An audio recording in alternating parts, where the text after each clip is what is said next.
Welcome to the Lean Lounge, a podcast brought to you by Lean Revisions. Please welcome your host, Jeff Gray. Welcome to the Lean Lounge. My name is Jeff Gray, and I'm your host here, and I'm also the CEO of Lean Revisions.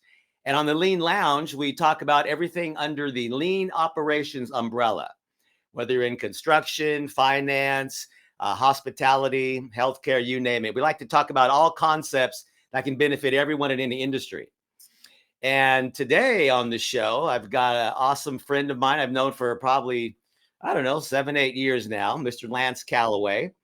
And he is the Northern District Manager for the Association of General Contractors in Washington State, for Northern Washington. He'll correct me. I'm sorry if I messed that up, Lance, my friend. And he's also the AGC. And welcome, my friend. How are you today? I'm great. I'm always happy to have an opportunity to chat with you, Jeff. So you guys, Lance and I have known each other for years, but he has put together a little introduction with our friend Richard and our booth back there. So before we start our conversation, I want to welcome my sponsors, KPI Fire and Sigma XL. And Richard, if you could roll Lance's introduction so we can get the party started, that'd be great. Lance Calloway is a seasoned nonprofit professional with over 30 years of experience. Currently serving as the Northern District Manager for AGC, he previously led Whatcom Sports and Recreation for 2 decades. Calloway's expertise lies in understanding the construction industry's economic, political, social, and educational facets. He is passionate about workforce development, recognizing the industry's looming skilled labor shortage. Calloway advocates for equitable contracting opportunities in public works and believes construction offers a rewarding career path, particularly for those who may not benefit from traditional higher education. A key accomplishment was securing $2.7 million for the Northwest Soccer Park turf field installation, a project he managed from start to finish. Calloway is also proud of his work in promoting construction careers through initiatives like the Northwest Washington Construction Career Day. He values collaboration with members and elected officials and enjoys learning from diverse perspectives. In his personal life, Calloway is a dedicated family man and enjoys outdoor activities like golfing, traveling, gardening, and walking his dogs. Nice. That's pretty cool. Yeah, I like to do that because it lets people know who you are without having to jump on a podcast and go, "Hey, Lance, tell us about yourself." That sums it up a lot better. Yeah, because you're not always thinking about, oh, what am I going to say? What's Jeff going to ask me? And, all those key things that, you've been doing. And that's why I wanted to have you on, because you're definitely deep involved in the community, in the industry, with helping support workforce development. I mean, you're doing a whole bunch of stuff up there. And, job skills program stuff, grants for organizations, equity and inclusion. You've got it all up there, my friend. So where do we begin? Tell me what you've been doing lately. Lately, it's really been continuing the focus of workforce development. I had my second year for the Northwest Washington Construction Career Day at the Northwest Washington Fairgrounds, and we had an incredible turnout. This year, we had over 425 juniors and senior high school students. Wow. From nearly every Whatcom County school, a couple Skagit County schools. But what really showed me is I had more contractors and the contracting community wanting to get involved. We had about 47 different exhibitors, both indoor and outdoor. And the very cool thing that we've set up this event is everything is a hands-on activity. It's just not a booth where you look at some brochures or a slide deck. We have students that are getting the opportunity to get behind the wheel of an excavator, learning how to be on a boom lift. They're getting to operate a drone. We had Bellingham Technical College there. They brought out a welding demonstration, a plasma cutter. And the list goes on and on. We had some vacuum trucks from BAI Environmental, which they do a lot of industrial cleaning. So it's just a really amazing experience because not only are the kids, they arrive about 10 o'clock and they stay until about 2 o'clock. They're getting to go around with their class and teachers. And then I also bring in different members of the community to serve as ambassadors. Many are from the construction industry, obviously. Many of our firms have some of their leadership step in that role. But this year we had a Whatcom County or Bellingham County council member that served as an ambassador as well. And then we also had several of our state legislators that I invited, which did attend because they know that this is such a key component, not only for our industry, but all industries that are really skilled technical training. And so we had some very good conversations with them. The very fun thing that I was really proud of is we saw probably about this year, about 30% of the students were female that attended. Wow. It was awesome to see. I don't know if you know, Jeff, but in the construction industry, the best opportunity for pay equity is the construction industry compared to any others. So it's a closer situation for men and women that are in there. It's merit based and it's based on the jobs that you're doing. So that was a real cool sign to see. And it was really fun because I got to interview a few young ladies and asking them what they were interested in. They're like, I like working with my hands. I want to be able to see something that I've done at the end of the day. And it was really kind of an eye-opening experience. But then more importantly, I got to see the expressions when some of these young students were talking with our exhibitors. And let me take a step back. When I reached out to our contractors, when I'm saying that they're going to have their team on site to guide these students, I asked them not to bring out guys like me, the old guys. Bring out your young bucks and young women that are going to relate better to them. And I overheard one conversation with between a young lady and a woman that was from Faber Construction, and she started asking, what do you like about your job? And they had this dialogue. And then the girl kind of sheepishly asked, well, how much money do you make? And she said, well, I'm in it 4 years and I'm making close to six figures. And she was 23 years old. Wow. And so, that says a lot. These kids have an opportunity to get an education, while they're going through their work. The old traditional 4-year degree with apprenticeship. And almost all of our contractors do some sort of apprenticeship program in developing their construction workforce, because if you show them you want to learn, they will take you and give you opportunities. And it isn't just a one and done. If you find let's say you start out as a laborer and then you go, hey, I'd like to become an operator. You show that initiative and interest, they'll help move you along whenever possible. Or if you become interested in some of the other aspects like project management, project engineer, there's ways that you can go to different factors. The other thing that we got to do is convince many of our folks, such as you and I. We came through the generation where people looked at us and say, if you don't go to college, you're not going to mean anything. Right, right. You're not going to make money. Yeah, you don't want to be a ditch digger. I hate to tell you, some of these laborers that are working, in the field are making more than some college graduates without any student debt. So that's a pretty attractive factor. Yeah, it's paid for through grants and all those kind of things too. I know. And the apprentice, that's very, man, that's a lot. That's very cool that the young ladies, the young women in construction are realizing that there's a lot of opportunities and different things. I like what you said about project management, operations. We've done speaking with you guys before. There's all kinds of, driving the equipment out there on site. I mean, that's cool. I was over in Eastern Washington, and I was riding one of the combines out there in the agriculture, the cornfields. This big old, I don't know how many tons. That was so cool. You're up there, operating the equipment, and I'm glad that you said that. It's a skill, it's a trade that's open to everybody.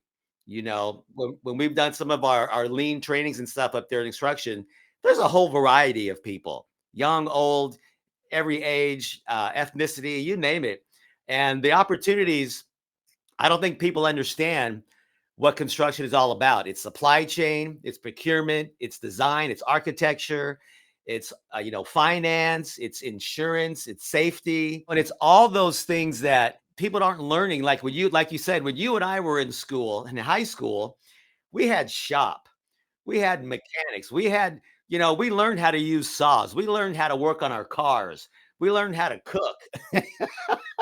And a lot of that now, everything's so AI and technology, I think we're kind of losing sight of that.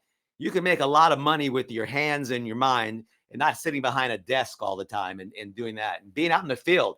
It's so much fun to hop in a truck and go to a site, and it's a canvas, you know? Well, more importantly, we've had a lot of great people, that have been in the industry, these skilled journeymen.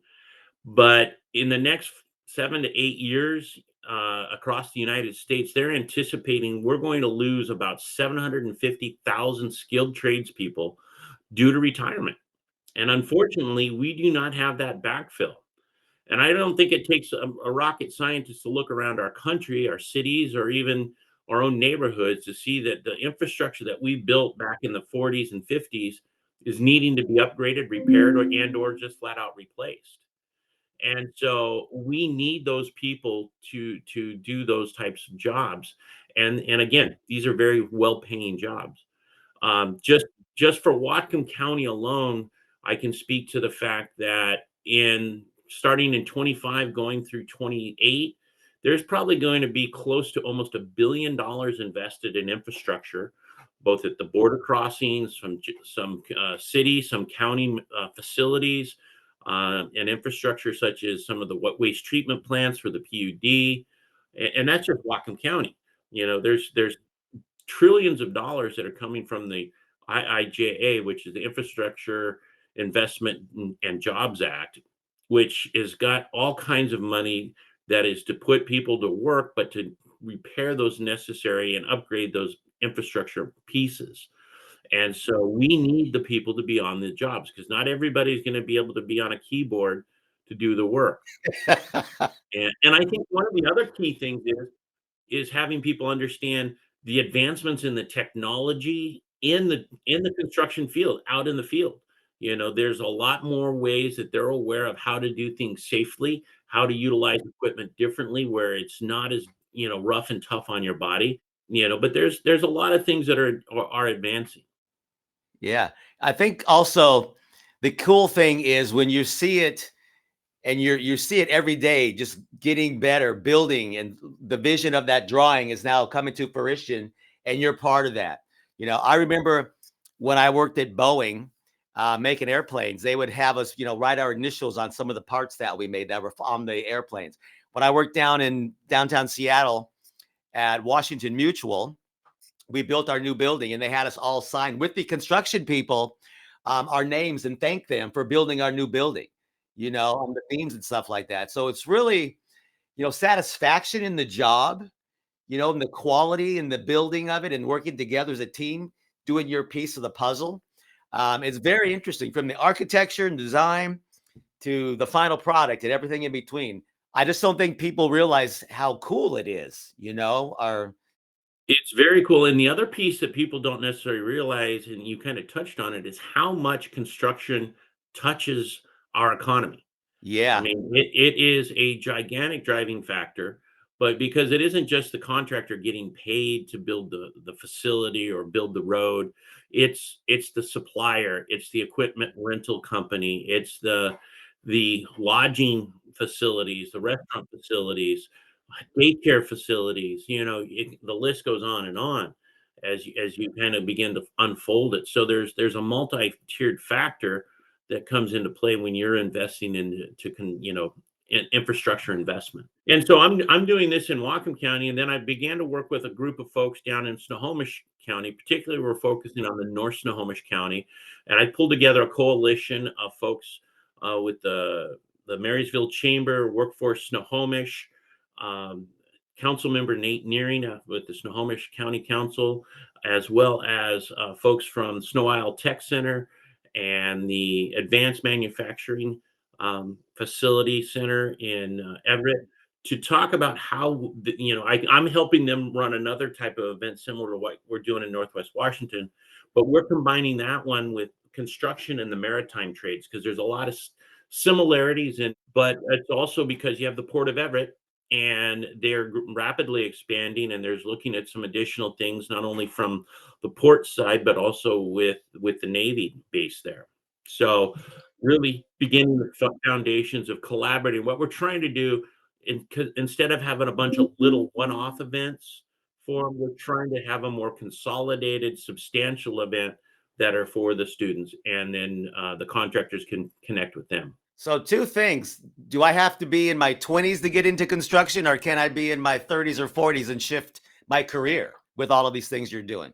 Yes, and yes, you can do both. Yeah. Well, and here's the reality of it. Very rarely are we seeing somebody coming in right out of high school going in.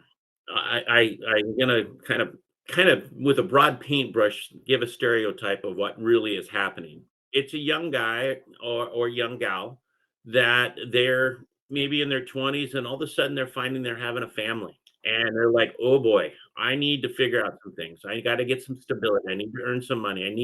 I need to be able to earn some benefits, those types of things. And so they begin to realize that this is a viable option, and so many of the folks that particularly are entering our apprenticeship programs, those folks are typically in their mid to upper 20s. And so, and that's good, and it's well encouraged, but we also do encourage anybody from other industries that they can, there's an opportunity to transition. The biggest one is you're probably most aware of for yourself personally is the project manager. Project manager doesn't matter whether it's in the computer industry or in the construction industry. It's applicable across the board. And so there's a lot of opportunities there. The other thing that's also transpiring quite a bit is in construction companies is that, they're realizing the importance of marketing more, particularly our larger GCs and subcontractors, because they're reaching out and utilizing the social media to try to attract workforce, to utilize that to tell their company story, what differentiates them for not only their workers but also for potential clients, maybe seeking projects. And so a lot of folks that are coming into the construction industry into firms from a what typical marketing venture, bringing in those skills to the construction company. Yeah, I'm glad you said that. Yeah. Because there's also, the HR component, the project management component is huge. I mean, you've got to manage that whole system. I mean, I've worked on projects where there's 24-story buildings we've built, you got to have your finance, you got to have your architectural design, you have to have your supply chain. And that's encompassing, like you said, everything. So, Well, and then the other thing is are these things, if you can see it, is my cell phone, you know, because every job site has a ton of technology on it. And so right now, IT departments, particularly as you get larger firms, those are very substantial departments within these firms because they're able to download onto their phone their work schedule, their project designs. They can follow their supply chain, all of this, but it also creates some incredible vulnerabilities because of folks out in the field, if they're not following proper protocols, or the companies may not have invested in the proper cyber safety security, that can result in, and unfortunately, I do know of companies that have been held ransom.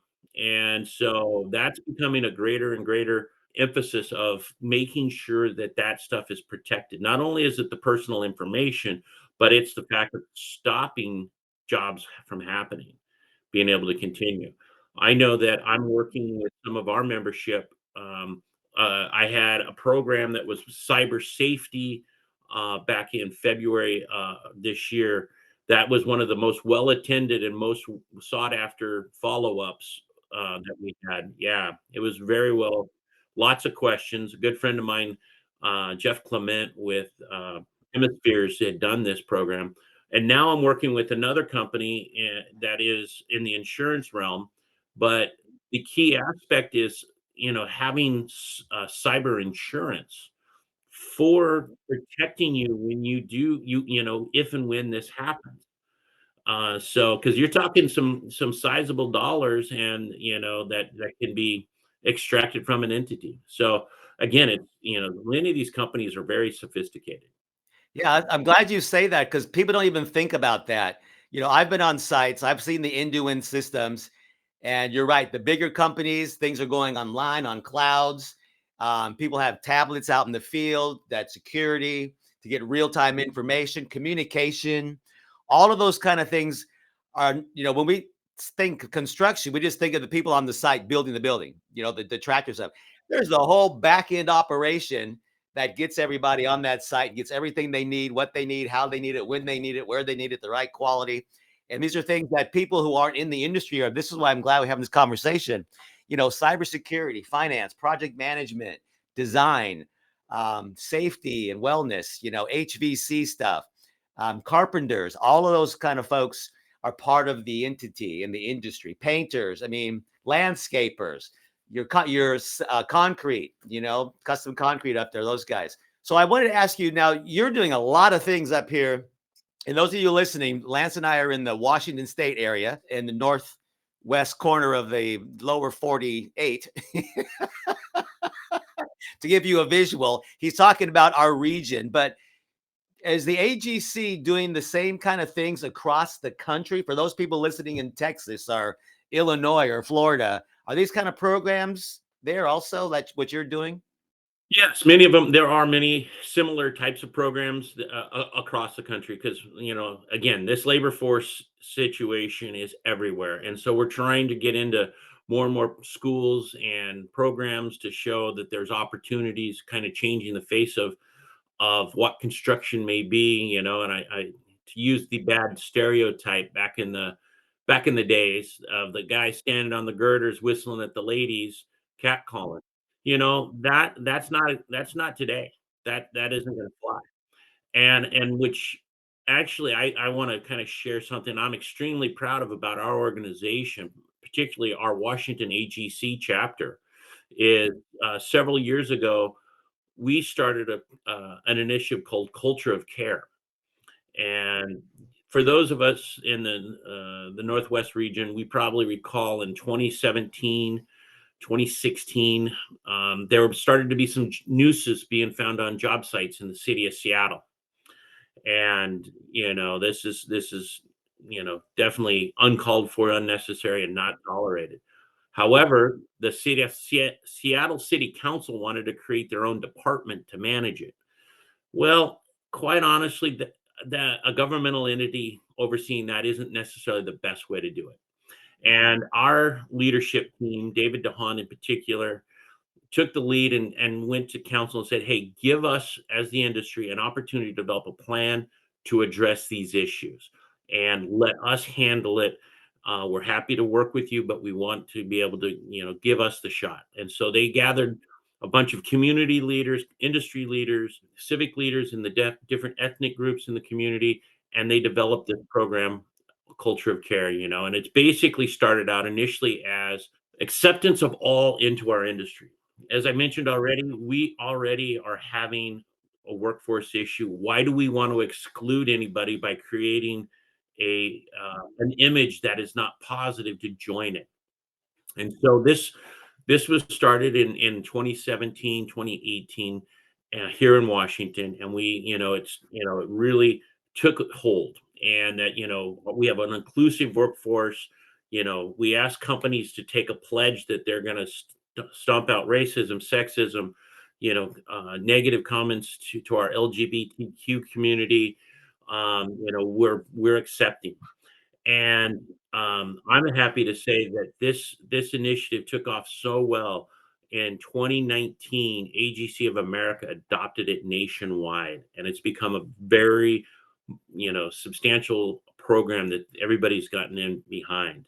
And and it's been built upon. AGC's our safety director out of Seattle, Mandy Kime, is an incredible individual, and Mandy is very passionate about the mental health of our construction workers. That's a very good point. Yes, yes. And so she finished up her master's degree specifically in this arena. And we have taken on the mental health components. Unfortunately, construction has one of the highest suicide rates. Why is that? Do you know? Well, in certain aspects, it is still kind of a macho male type thing, and so you kind of, when things are going tough, you kind of don't say anything. There's Personally or whatever? yeah, and there's issues of opioid abuse because, some people may feel they gotta work in pain. There is a contingent of the industry where they move to mega project to major project. They're kind of a transient workforce that goes from site to site across the particular areas of the country, and so they may work injured and try to, self-medicate. And so there's been a ton of work and emphasis put upon, let's talk about it, let's take care of yourself. And so Mandy was just recently awarded in this past 6 months a national honor from AGC of America for her work in this field.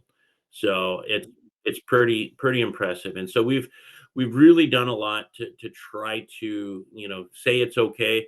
But the inevitable sometimes happens, and I can relate. And one of my members in my district called me about 8 o'clock at night, and there had been a suicide. And she goes, "How do I go to work tomorrow?" And I go, Hold on."